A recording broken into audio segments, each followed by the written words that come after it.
আসসালামু আলাইকুম। আজকে আপনাদের মাঝে আমি একটা নতুন রেসিপি নিয়ে এসেছি, গুঁড়া দুধ দিয়ে রসগোল্লার রেসিপি। এখানে আমি ঘি দিয়ে দিলাম।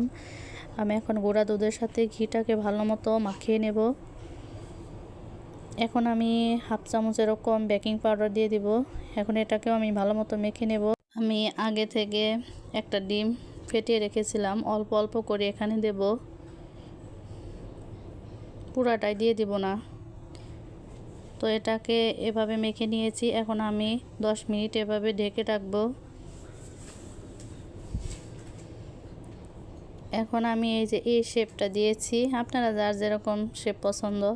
এখানে আমি 1 কাপ চিনি আর 2 কাপ পানি দিয়েছি, একটা এলাচ দিয়ে দিয়েছি। এখন আমি মিষ্টিগুলো দিয়ে দিব।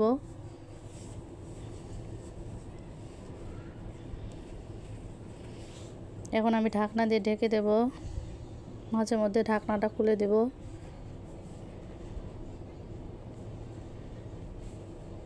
আবার ঢেকে দেব।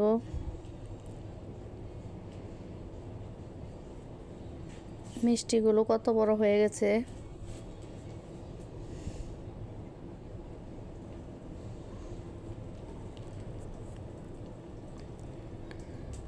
দশ মিনিট হয়ে গেছে, আমার মিষ্টিগুলো হয়ে গেছে।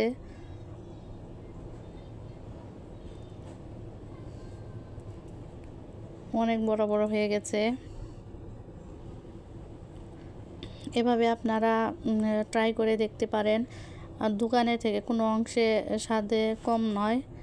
আমি একটা কেটে দেখাচ্ছি, অনেক গরম, এখনও রস ঢুকেনি। তো কিছুক্ষণ রসের ভিতর রেখে দিলে রস ঢুকবে।